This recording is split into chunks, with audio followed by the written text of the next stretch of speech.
Para testemunhar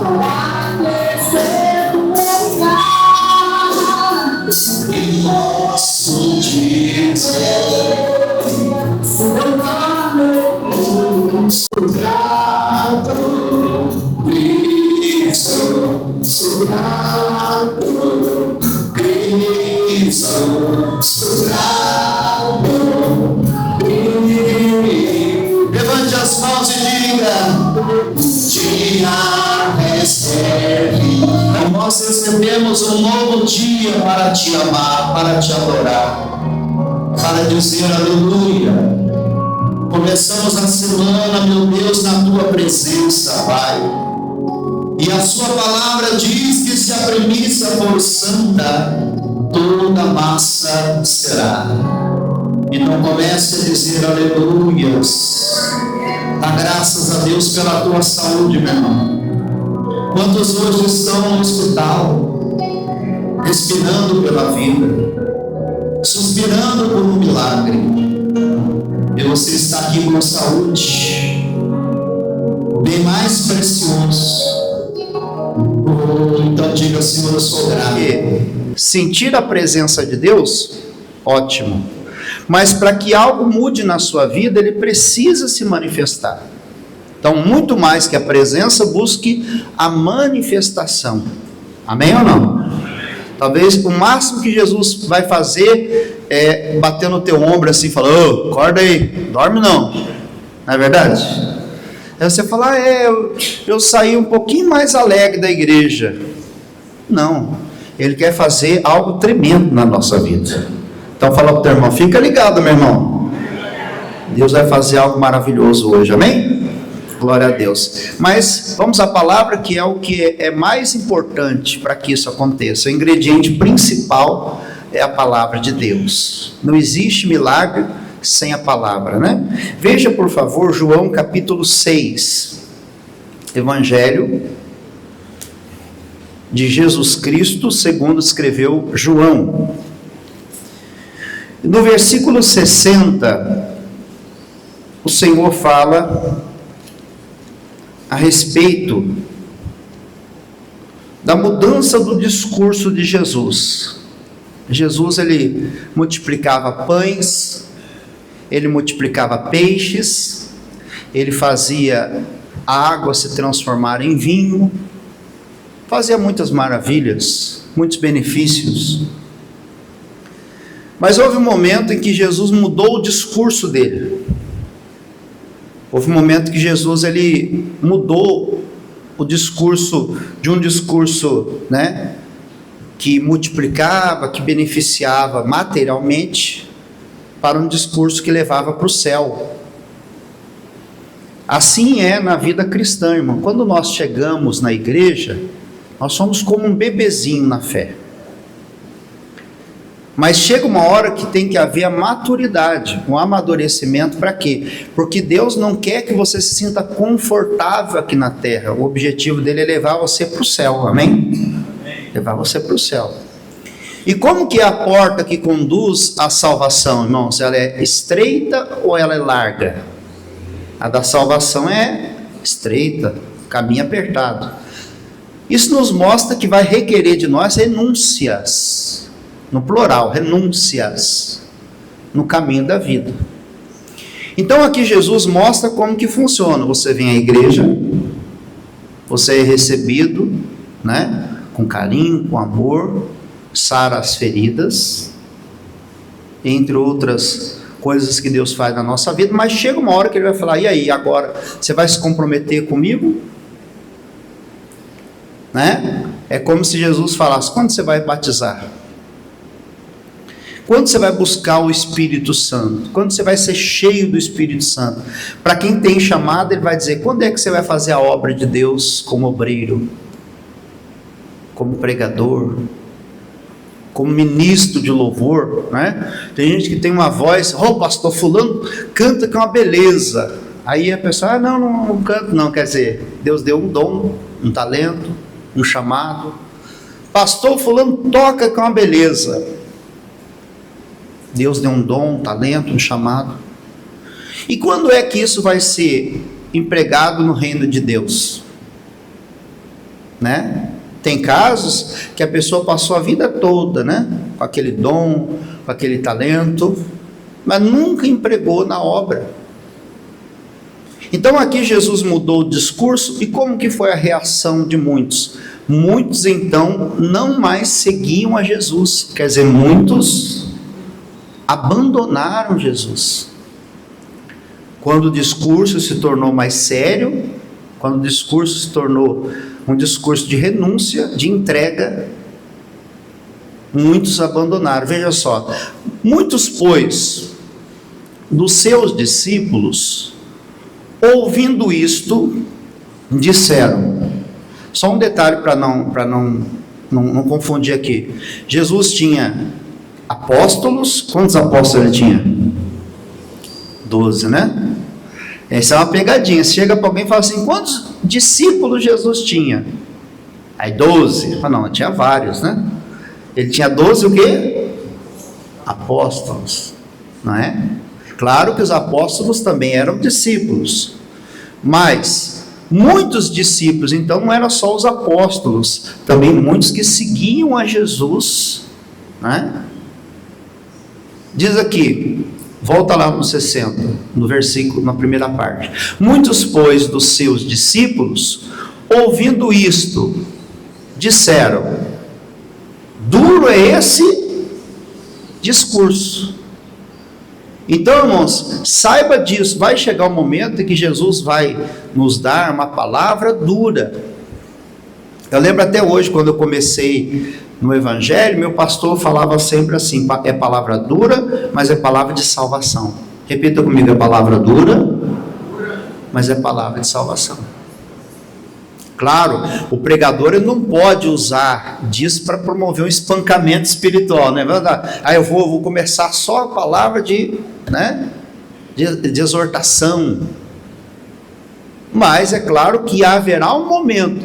Perceba que Jesus consolou, curou, libertou, ensinou, entre muitas coisas. E chegou o momento de uma palavra mais dura, de um alimento mais sólido, mais forte. E qual foi a reação de muitos discípulos que Jesus tinha? Eles disseram: esse discurso é duro. Essa palavra, ela é uma palavra forte, uma palavra sólida, uma palavra que requer de mim que eu renuncie certas coisas na minha vida, que são prazerosas, lucrativas, requer de mim uma iniciativa, uma atitude. Amém? Ah, pastor, eu estou muito acomodado, já há muitos anos eu sigo a igreja, mas não sirvo a Deus. Então ele está dizendo: está na hora. Até quando você vai deixar de fazer o que Deus chamou você para fazer? Você está esperando Deus falar o seu nome completo, seu CPF, seu RG? Fala: ei, você aí, ó, de roupa vermelha, todo mundo tiver de vermelho hoje, eu falo assim: eu? Não precisa, irmão, não precisa. Eu falo que eu teria que me sentir até mal se isso acontecesse. Sabe por quê? Porque talvez eu esteja tão surdo à voz de Deus, que Deus tem que baixar o nível lá no último degrau para poder falar comigo. Ele tem que falar assim: é você mesmo com a camisa do Flamengo, né? Mas deve ter outro aí com a camisa do Flamengo, não? Não, é você, né? Então a pessoa espera que algo aconteça bem, como é que eu posso dizer, bem particular, pessoal, aí que ela vai: não, então Deus está falando comigo. Não, Deus, quando você está sensível à voz de Deus, você entende, você percebe. Jesus não falou: eu sou o bom pastor dá a vida pelas ovelhas, ele abre a porta e as chama, e elas vêm, jamais ouvirão um estranho, porque elas ouvem a voz do seu pastor. Quem é de Jesus, quem é a ovelha de Jesus, ouve a sua voz. Se você é ovelha de Jesus, você ouve a voz dele. Então ele está dizendo, ó, dura esse discurso. Perceba, Jesus mudou o modo de falar. Ele começou a falar de salvação. Ele não falou só de cura, de prosperidade, de libertação, de demônio, não. Claro que passa por tudo isso. Mas ele falou de vida eterna. E nós temos que considerar isso por quê? Porque a nossa vida é passageira. Né? Nossa vida é passageira. Você pode viver 100, 120, que seja, que é muito raro da pessoa passar dos 100 e pouco, né? Ainda que passe, mas é fato que a nossa vida vai acabar aqui na terra. O que é eterno é a nossa alma, amém? O nosso corpo terreno, mortal, vai ser destruído. E Deus vai nos dar um corpo glorioso, um corpo transformado, não é? E vai nos fazer reinar para sempre com Ele, de uma maneira gloriosa. Por isso que a Bíblia fala que a vida é um piscar de... O que é um piscar de olho? Piscou ali, ó. É um lapso, quer dizer, um clique, né? Diante da eternidade. Por isso que a Bíblia fala, breve Jesus voltará, eis que cedo venho. A pessoa, pastor, isso aí é conversa. Passou 2026 anos já e nada de Jesus voltar. Quanta gente que já não morreu, irmão. Para aquela pessoa a eternidade chegou, sim ou não? Acabou, não tem mal o que fazer. É só colher o fruto. Frutos benditos ou frutos de maldição, segundo a semente que se plantou. Então, breve, quer dizer, 2026 anos diante de uma eternidade, eterno, 1 bilhão, 1 trilhão, 1 quaquilhão, e assim por diante. Tem coisas que a gente não consegue nem enumerar, é justamente eterno, não acaba nunca. Não acaba nunca. Todo sofrimento que o homem pode passar aqui na terra, vai acabar um dia. Assim também como a alegria das coisas desse mundo, um dia também vai acabar nessa terra. Então Jesus falou, olha, que a sua alegria não seja o carro, não seja a casa, não seja o apartamento, não seja o dinheiro na conta, não seja o marido ou a esposa, não seja o filho, não seja o pai, não seja a mãe. Por isso que ele falou, olha, o meu discurso agora não é para benefícios materiais, mas é para te levar para o céu. Amém? Aproveita aí e já baixa o volume do celular. Discurso duro, pastor. Você não viu nada ainda. Duro é esse discurso. Quem pode ouvir? Quem é que está disposto a ouvir o discurso da salvação? Quem quer morar no céu? Então você tem que estar disposto a ouvir, você tem que ouvir. Muita gente muda de igreja, como muda de camisa. Por quê? Porque não está disposto a ouvir certos discursos. Não está disposto. A palavra de Jesus é palavra de vida eterna, não é uma palavra que vai te agradar sempre. Muitas das vezes ela vai me confrontar, mas com o objetivo. É como um pai que chega para o filho e fala, filho, você está errado. Ah, pai, mas você está errado. Qual que é o objetivo do pai? É o prejuízo do filho, é o sofrimento, ou é levá-lo por um bom caminho? Então, por mais duro que seja o discurso do pai ou da mãe, né, do tutor, do avô, da avó, mas o objetivo é um só, salvar, é livrar da destruição, é livrar da morte, é livrar de um relacionamento errado, do prejuízo. Duro é esse discurso. Quem pode ouvir? Quem está disposto a ouvir? No versículo seguinte ele fala, sabendo pois Jesus em si mesmo, que os seus discípulos murmuravam disso, quer dizer, eles começavam a comentar, mas que negócio é esse? Olha o que Jesus está falando, que palavra que é essa, não sei o que, eles murmuravam, não é? Disse-lhes, isto escandaliza-vos, isso vos escandaliza? Isso te deixam assustados, espantados, surpreendidos? Que seria, pois, se visseis subir o Filho do Homem para onde primeiro estava? Você fica espantado com isso? Você imagina quando você vê Jesus, depois de ter ressuscitado ao terceiro dia, passado 40 dias aqui na terra, e subindo ao céu. Imagina você vendo Jesus glorioso subindo para o céu. Que nós vemos aquela imagem, né, do desenho, não é assim? Não tem o desenho do domingo de manhã? Quem assistia aquele desenho lá da história de Jesus? Alguém assistia? Passava aqui? Geralmente passava no SBT, né? Aí você via lá Jesus subindo, todo reluzente lá e tal. Mas é muito mais glorioso do que isso, irmão. Ele falou assim: imagina você ver Jesus, que foi morto, crucificado, ressuscitou, subindo para o céu. O Espírito é o que vivifica, a carne para nada aproveita. Então quem andar no Espírito vai ter vida, ele vivifica. A carne não aproveita para nada. Se você for carnal, terreno, se você só viver apoiado na carne, você não aproveita nada.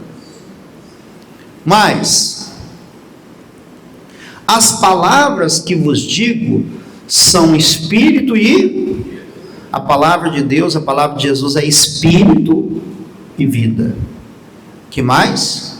Mas alguns de vós que não creem, alguns que não creem, porque bem sabia Jesus desde o princípio que quem eram os que não criam e quem era o que havia de lugar. Mesmo Jesus sabendo que havia entre os discípulos pessoas que não acreditavam, ele continuava. O próprio Judas mesmo, sabe como é que Jesus chamou Judas até o final? Amigo. Quando Judas veio trair Jesus, Jesus chama ele de amigo. Jesus falou: amigo, a que vieste? Você veio fazer o quê? Ele estava ali para trair Jesus, e mesmo assim Jesus falou: amigo.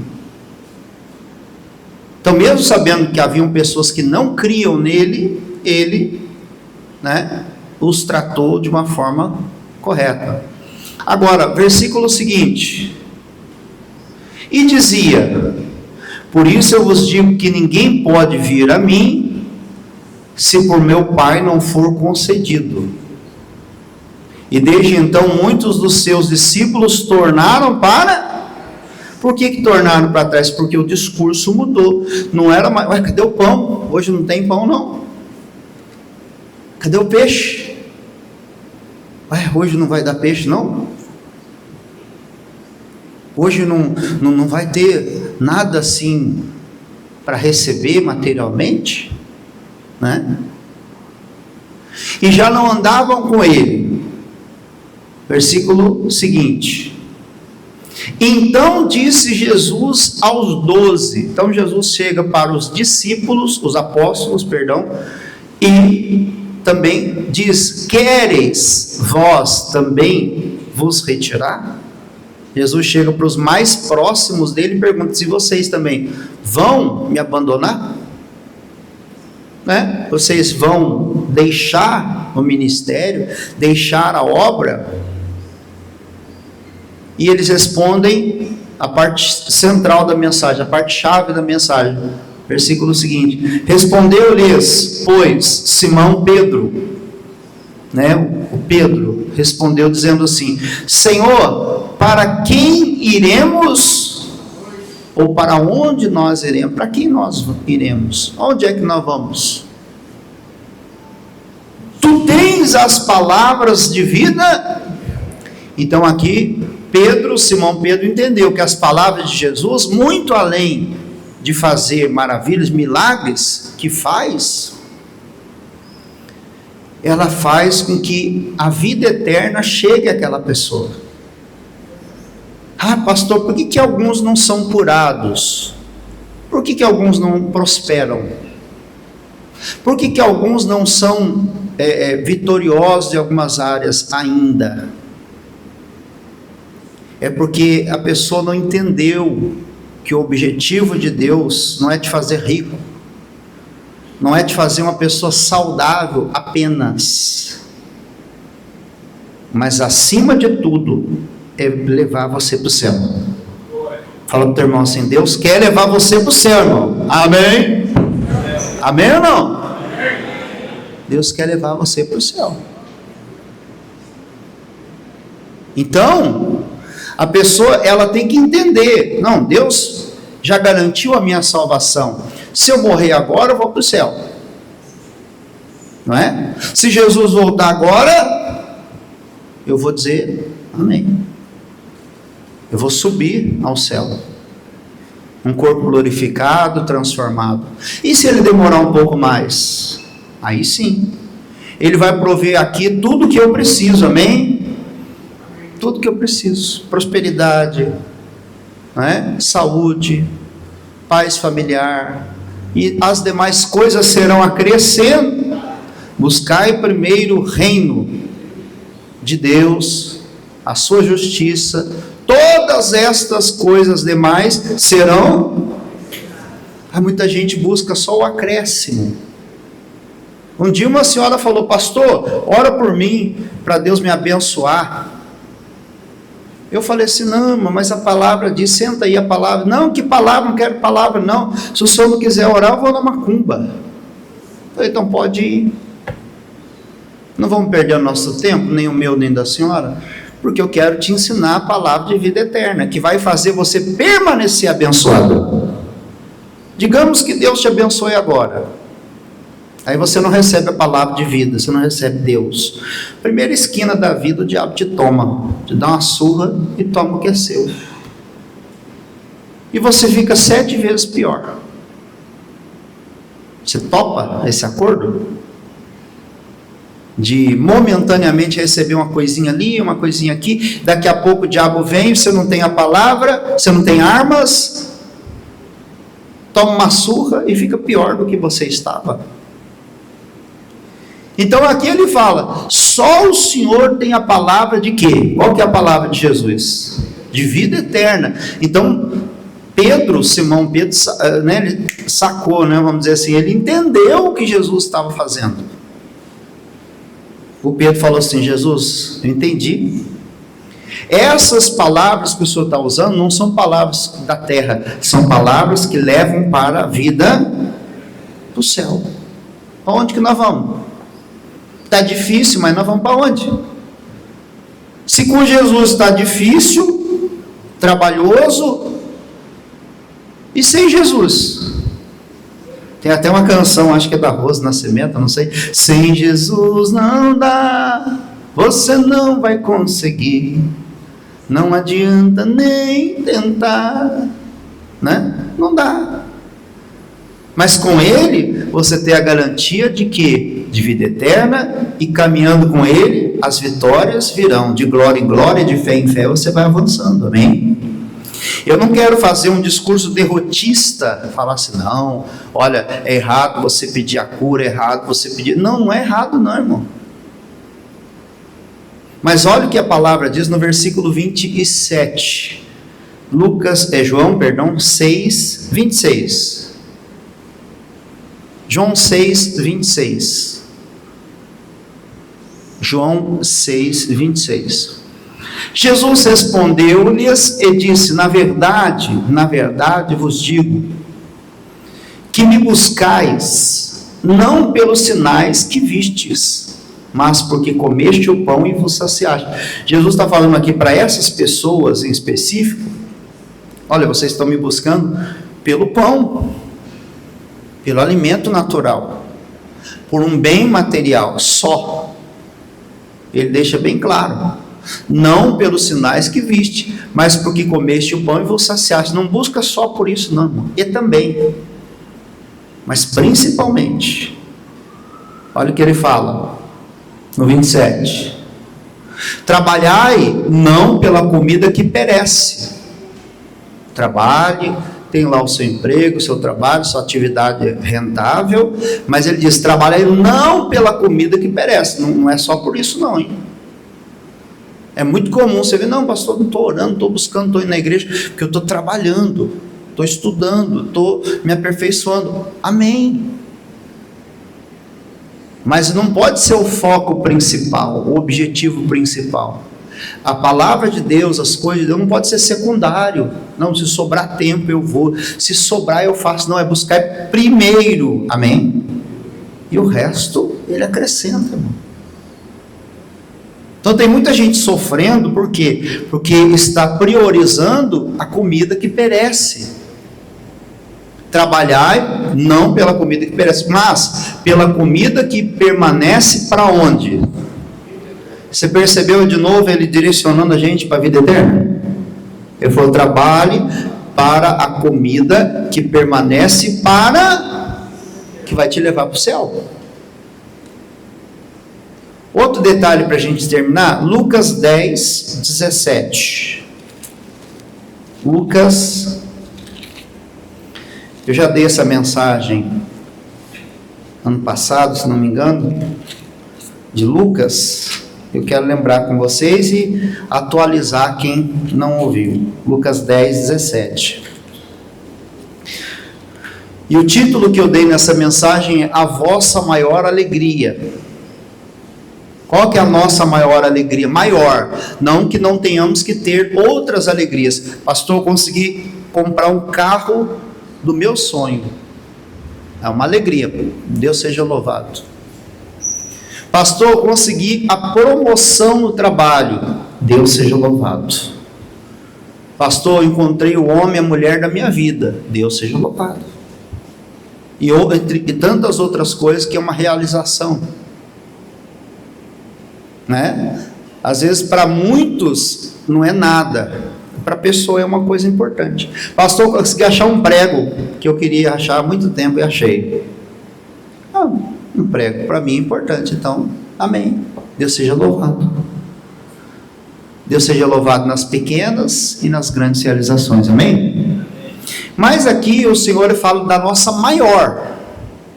Então tem uma alegria que é maior, tem que ser maior, que tem que ser, se não formos, nós estamos no caminho errado, nós não estamos no caminho de vida eterna, nós estamos andando no caminho errado, nós temos que colocar nos trilhos.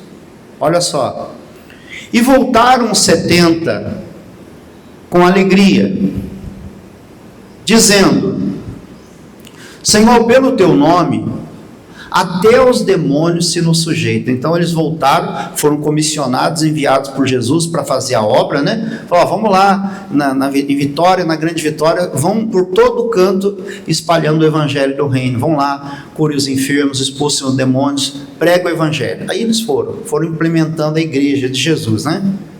De Vitória saíram para Vila Velha, Serra, Cariacica, Viana, Fundão, e foram se expandindo. Depois, eles voltaram dessa missão contando o testemunho. Senhor, olha, pelo teu nome, os demônios se submetem, se sujeitam. A gente fala, cai de joelho, pum, caí de joelho. Está amarrado, está amarrado. Sai, ele sai. A doença saía, lepra, né? Tumor, caroço. E eles voltaram com alegria. Então, Jesus celebra a alegria deles. Jesus, ele falou, olha, parabéns, é isso mesmo, glória a Deus, o objetivo foi alcançado, mas tem um objetivo maior. Disse-lhe, eu vi Satanás como raio cair do céu, e eis que vos dou poder, para quê? Pisar serpentes e escorpiões. São tipos de demônios. Quando fala serpente e escorpião, está relacionando qualidades, né, de demônios. Eu dei poder para vocês, ó, pisar. Pisa bem forte aí, em nome de Jesus, ó. Pisar serpentes. Quer dizer que o diabo não tem que estar em cima da tua cabeça, no teu pescoço, na cacunda, né? Tem que estar debaixo dos nossos... Fala o diabo, Fala com fé, fala, o diabo está debaixo, aí pensa aí, dos meus pés. Amém? E não na sua cabeça. E ele fala mais, para terminar. E sobre toda a força do inimigo. O que é a força do inimigo? É medo, ansiedade, depressão, tentação, tristeza. Isso é uma força do inimigo, é uma tentação. Não é uma ação direta, mas é o diabo, ó, força do inimigo. Toda força. E nada vos fará dano algum. Então não tem esse negócio de, eu orei para a pessoa, pastor, que estava com problema, mas eu estou com uma dor nas costas. Irmão, já pensou se o pastor absorvesse demônio de todo mundo? Estava morto faz tempo, né, pessoal? Né? Todo mundo que orasse, parece que o mal da pessoa veio para mim. Fala, meu amigo, vai ler a Bíblia. Você não está lendo a Bíblia, não. Nada vos fará dano. Então não tem contraindicação, não tem efeito rebote, não. Nada fará dano algum. Agora, a parte final. Diz o quê? Mas não vos alegreis, porque se sujeitam os espíritos.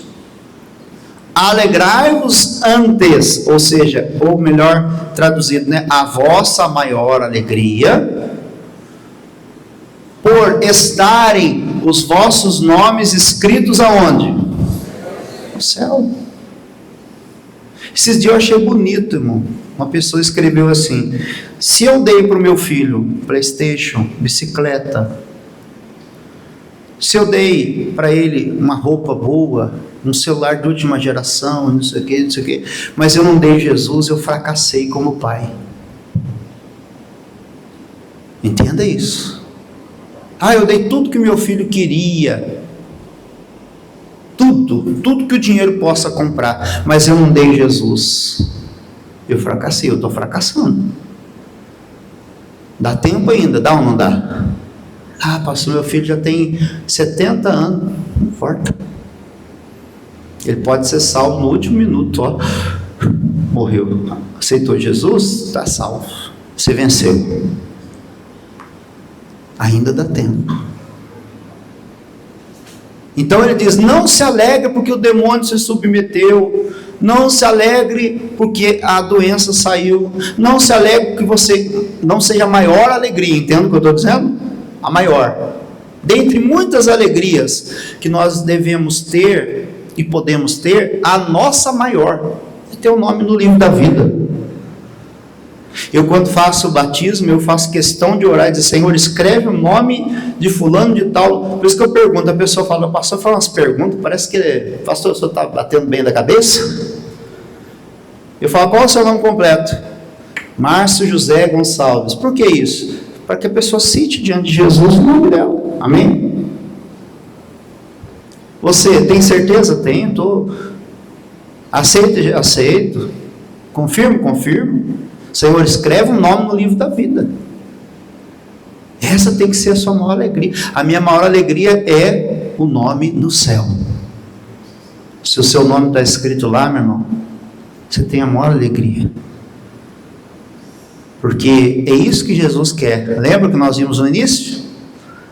A palavra de vida, a palavra que Jesus deu no final no seu ministério terreno, foi uma palavra dura, um discurso severo, mas não com o objetivo de ofender, de machucar, de entristecer, de prejudicar, não, mas com o objetivo de humilhar, né, de expor, mas com o objetivo de salvar. O Pedro entendeu, falou: mas nós vamos para onde então? Porque só o Senhor tem a palavra de vida eterna. Eu quero essa palavra, eu não vou deixar. O Senhor pode me bater, pode me xingar, pode fazer o que for, mas eu estou seguindo a Jesus Cristo, desse caminho não desisto, atrás não volto não. Amém? Então fica com essa palavra. Trabalhai, pois, não pela comida que perece, mas pela comida que permanece para